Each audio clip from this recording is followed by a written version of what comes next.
Bueno, buenos días. El día de hoy vamos a estar tratando una problemática que es la pobreza de ayuda del docente Sigifredo Castellón. Le voy a dar su espacio para que lo conozca. Bueno, mi nombre es Isidro Castellón Velázquez, del municipio de Yalí. Trabajo en la institución educativa Lorenzo Yalí de este mismo municipio. Bueno, no, muy inquieto con la temática que me plantean, porque igual, de una u otra manera, de mi rol como docente, pues uno debe de conocer un poco la vida de sus estudiantes. Y claro, Yalí es un municipio dentro del nordeste antioqueño, es considerado el menos rico de todos, porque no hay muchas fuentes de trabajo, porque las fuentes de trabajo solamente se nos limitan a la producción de caña de panela y en menor escala la ganadería y la minería. Cuénteme entonces. Bueno, muchas gracias, profe. Bueno, para iniciar, te quería preguntar. Es una consecuencia de la pobreza. Me parece que sí, está relativamente relacionada porque de una u otra manera, si la gente no tiene acceso a poder comprar algunos alimentos, claro, y directamente influye en el tema de la nutrición. Entonces me parece que totalmente de acuerdo y me parece que en el caso de nosotros en Yalí, no hemos tenido unos índices altos de desnutrición, pero sí es cierto que acá de hecho funcionó por un largo rato un centro que llamaba el Centro de Salud Nutricional. Y era donde se trataba de recuperar a los niños, no solamente de Yalí, sino del nordeste antioqueño, con problemas de desnutrición. Y en el caso pues, concreto de Yalí, claro, es muy notorio por el tema de la falta de unos empleos que permitan de una u otra manera una estabilidad económica en las familias. ¿Por qué cree usted que la inseguridad puede afectar de manera diferente a las personas que viven en comunidades con altos niveles de pobreza? Bueno, la seguridad, pues lógicamente también tiene que ver porque de una u otra manera nosotros vivimos en un contexto bastante complicadito por el orden público. Las familias, muchas de ellas, tienen que vivir casi que escondidas, incluso logrando el desplazamiento de una de ellas hacia el área urbana, incluso muchas de ellas hacia la ciudad. Entonces, claro, al no tener una seguridad en cuanto al orden público, eso genera cierta desequilibrio emocional y ustedes saben que también la parte emocional influye en la parte de la alimentación. Entonces tenemos gente que no puede acceder a los recursos, y eso hace que la gente, fuera de que tiene que salir, tiene que también salir a buscar empleo, lo cual va repercutiendo de una u otra manera especialmente en la población menor. Entonces, sí, también yo creo que realmente muy ligada los dos factores, el tema de seguridad, el tema de nutrición, y a eso le agregaríamos pues el tema del desplazamiento que tienen que hacer las personas para poder proteger su vida. ¿Cuál es su perspectiva como docente sobre cómo la pobreza o la falta de recursos en las familias colombianas afecta la decisión de los jóvenes de no poder continuar con sus estudios universitarios? Bueno, acá tenemos un problema grandecito, porque ese problema genera en cierto motivo la deserción. Es complicado porque si no logran terminar siquiera el bachillerato, pues mucho menos van a llegar a la vida universitaria. Y a eso le sumamos que muchos de nuestros jóvenes no tienen un proyecto de vida totalmente definido que les permita como fijar su meta en la parte profesional. Y le sumamos a eso también el hecho de que muchos de nuestros jóvenes les gusta un poco manejar sus recursos, entonces o deciden salirse para trabajar o en los trapiches comunitarios para la producción de panela o en menor escala en las pocas minas que hay, porque de una u otra manera a ellos les interesa también generar recursos para ellos y para su familia, para sustentar en algo las dificultades económicas que muchas de ellas existen. Y no sé cómo hacer también incluso la universidad, es cómo ayudarnos a enamorar a los muchachos para que ellos de una u otra manera vean también la educación como un factor de desarrollo. Las universidades, que mucha gente que ha estudiado en las universidades y a veces están desempleados. Entonces uno trata como de meterles a ellos el tema de que eso es totalmente relativo, porque no quiere decir que una persona que no haya estudiado, así tenga un trabajo medio estable en la minería o en los trapiches, pueda generar unos ingresos prolongados y sostenibles en su familia, porque sabemos que en los trapiches depende el costo de la panela, el tema de la remuneración económica, y la minería, de acuerdo a como la mina si está buena, pues van a tener buenos recursos, pero si no, entonces van a tener que también pasar muchas penurias. Entonces, ¿cómo cambiarles el chip para que ellos de una u otra manera piensen que el sector educativo puede ser un factor de desarrollo para mejorar las condiciones de vida de ellos y de sus familias? Muchas gracias. Totalmente de acuerdo con la pregunta, porque las oportunidades también hay que crearlas. Entonces, a veces yo puedo llenarme de desesperanza, pero la desesperanza no es ninguna buena consejera. Yo creo que lo más importante es poder recargarme de esperanza y buscar, porque si yo no busco, va a ser muy difícil que la oportunidad también se me presente. Muchas gracias. Mi nombre es Estefanía Pérez y a mí me gustaría que desde tu experiencia nos contaras qué tan profundas son las repercusiones en la salud mental cuando se viven este tipo de realidades tan vulnerables.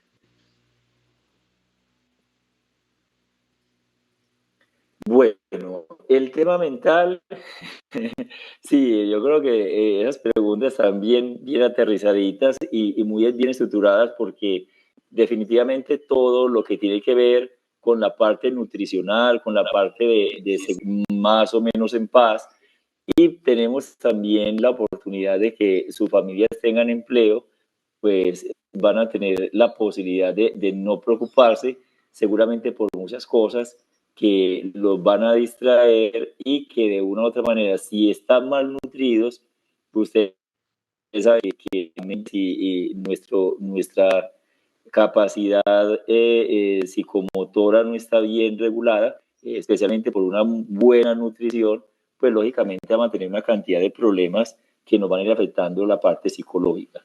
Y de hecho, ustedes saben que después de la pandemia tenemos una cantidad de problemas psicológicos en cuanto a la pérdida de sentido de la vida.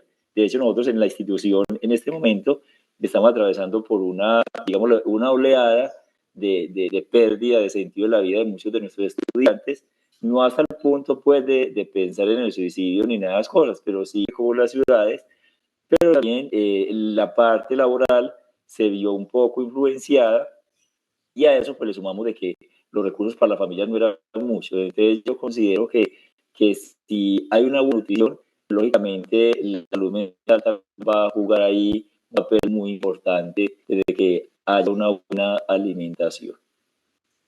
Cómo la pobreza puede afectar de pronto la educación sexual, también su opinión sobre cómo pueden también dejar a un lado a la gente con los métodos anticonceptivos y todo ese tipo de cosas. Bueno, la sexualidad, pues en estas comunidades como la nuestra, claro que se convierte en un factor, no sé si de riesgo, porque ustedes saben que es muy común entre nuestras niñas.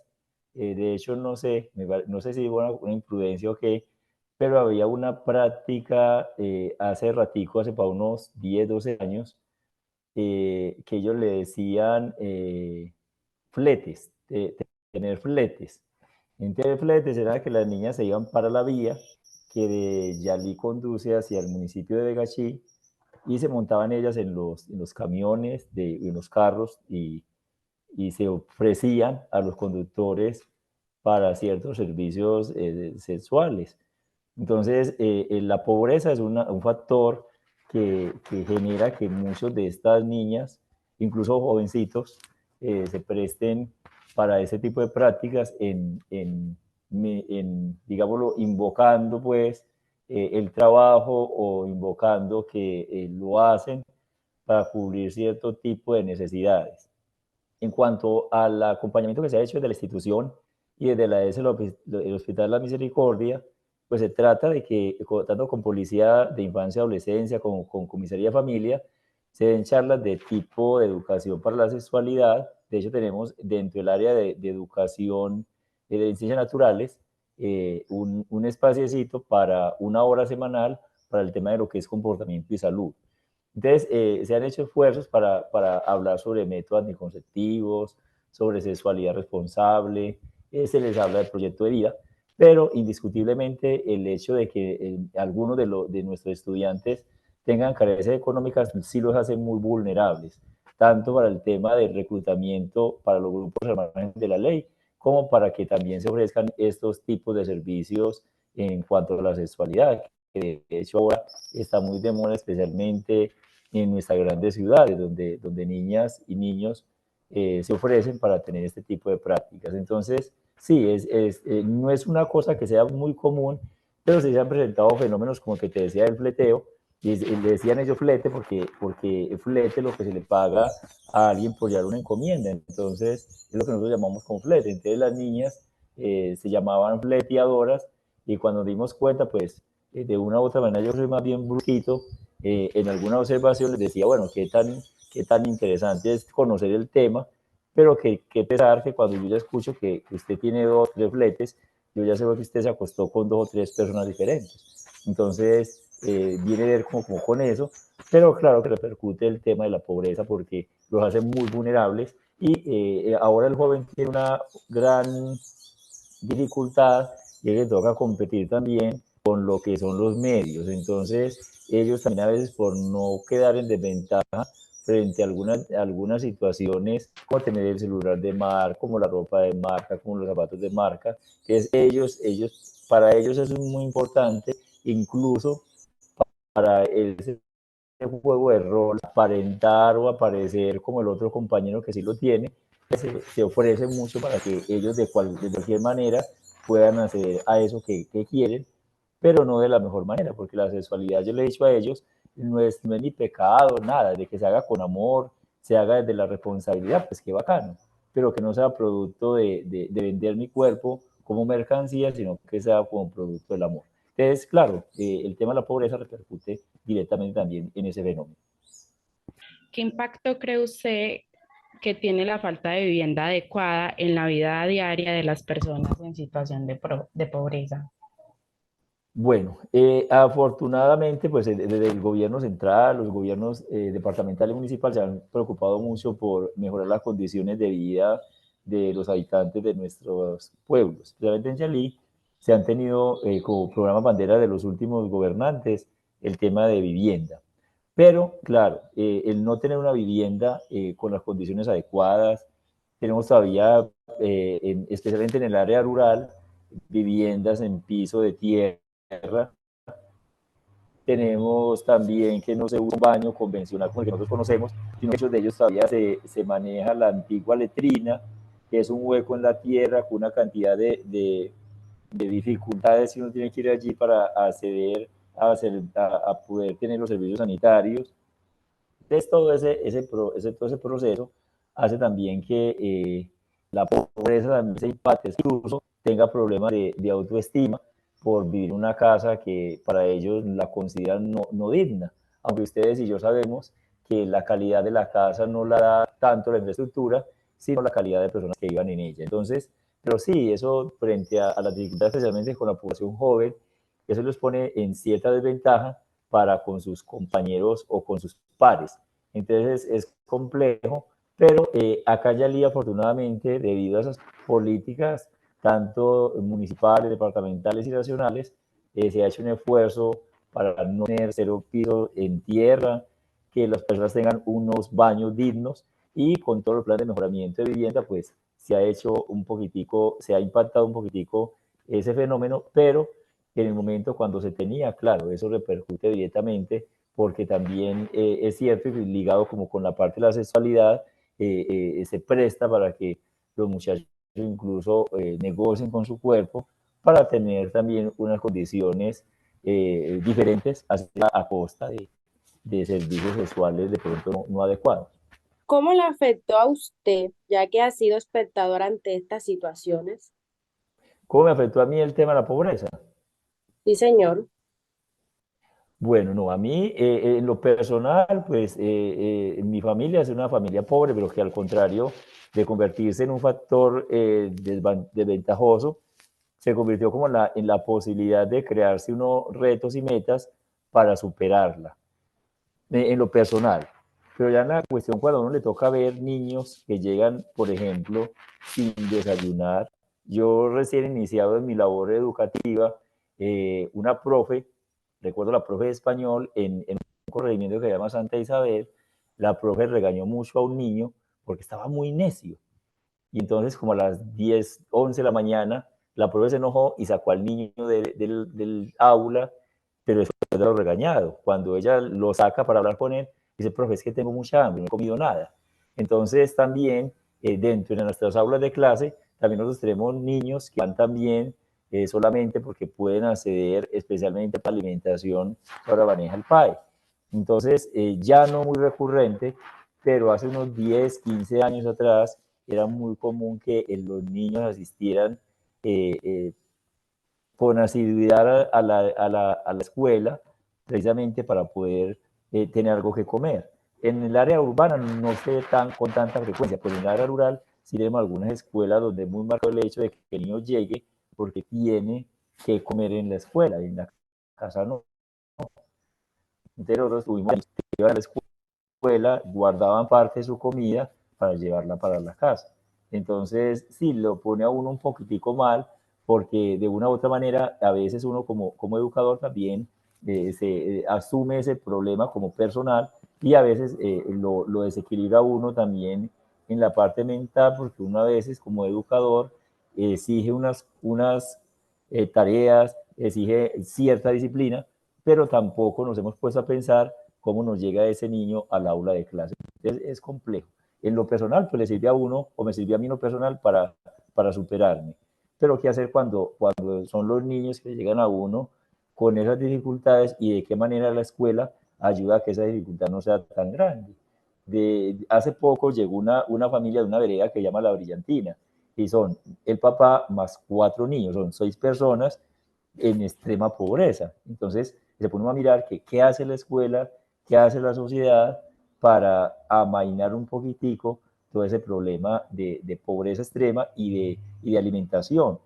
A uno le preocupan son los niños. Uno igual como adulto tiene cierto tipo de aguante, pero si los adultos están mal, ¿cómo generarle bienestar a los niños que están cuidando? Porque ustedes saben que el hambre también produce agresividad, produce violencia, entonces como complejo. Usted en toda la conversación ha hablado mucho como de los niños, cómo se afectan más que todos los niños. Mi pregunta fue sobre lo sexual, pero bueno, habló sobre los niños, pero usted también, pues de pronto, no puede pensar que las niñas actúan así también porque en la casa también les hace falta como esa educación, y también porque a veces como que a las mamás se les olvida que las niñas siguen siendo niñas solamente por llevar un poquito más de plática a la casa.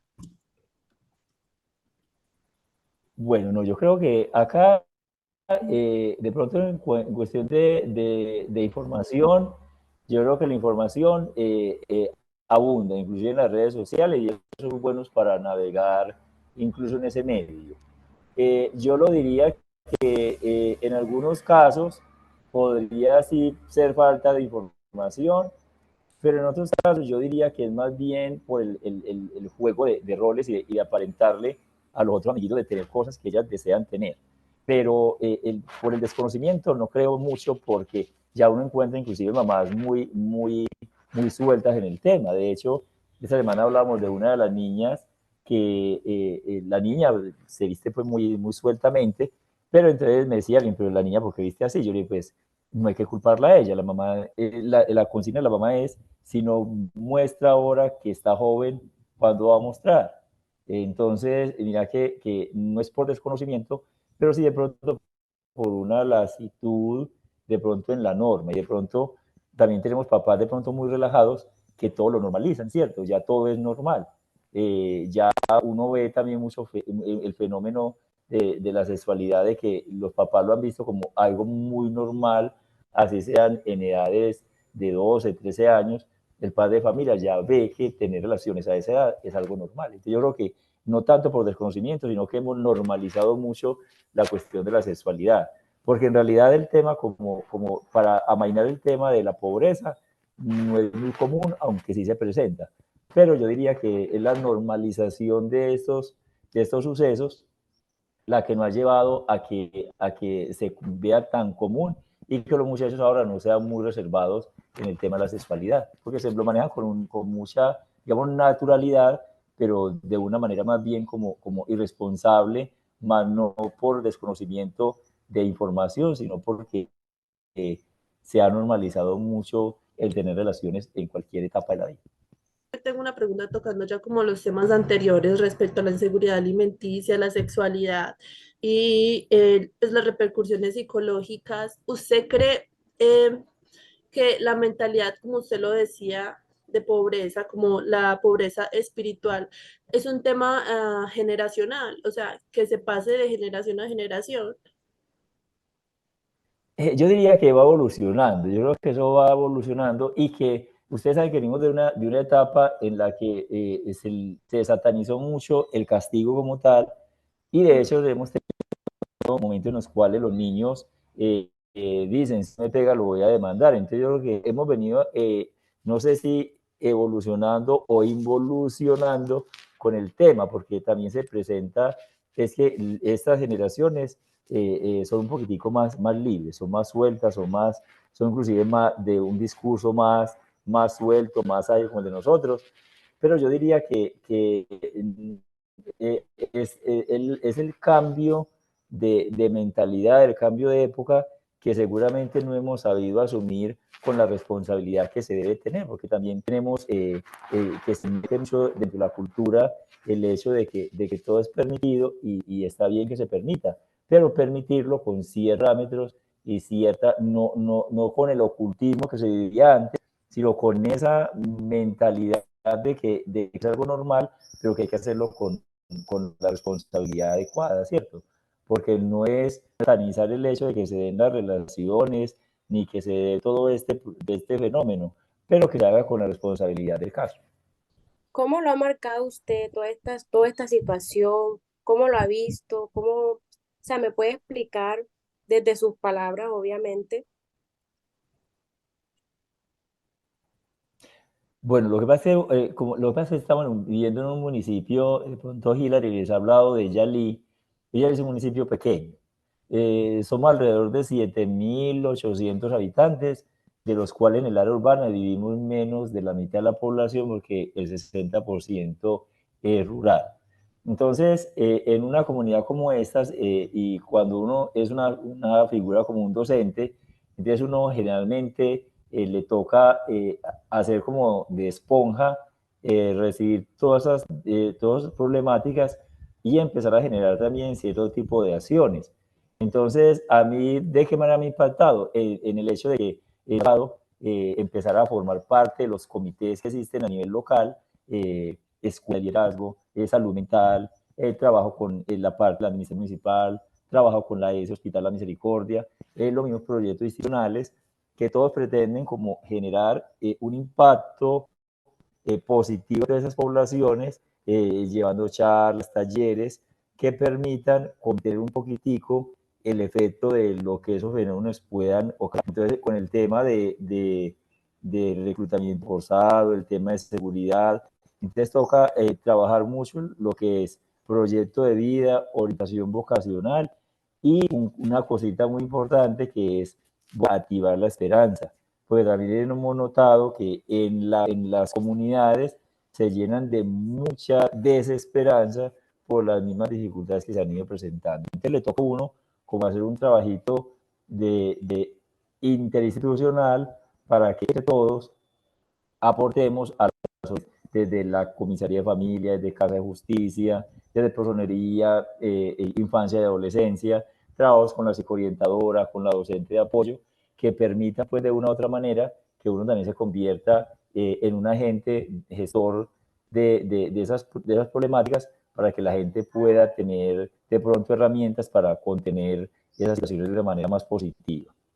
Decirles que el tema de la pobreza, no sé de qué manera vayan a guiar ustedes su trabajo, pero véanlo como una oportunidad, porque la pobreza genera pues ciertas frustraciones a uno como ser humano, pero la pobreza también bien manejada puede convertirse en eso que me decían ustedes ahora, como la pobreza o como esa falta de oportunidades, porque la pobreza lo que hace de otra manera es generar en mí el interés para ser diferente. Entonces, podrían darle un enfoque bonito al trabajo viendo la pobreza como oportunidad, no como algo desventajoso, sino como la oportunidad que tiene el ser humano para también superarse, ¿cierto?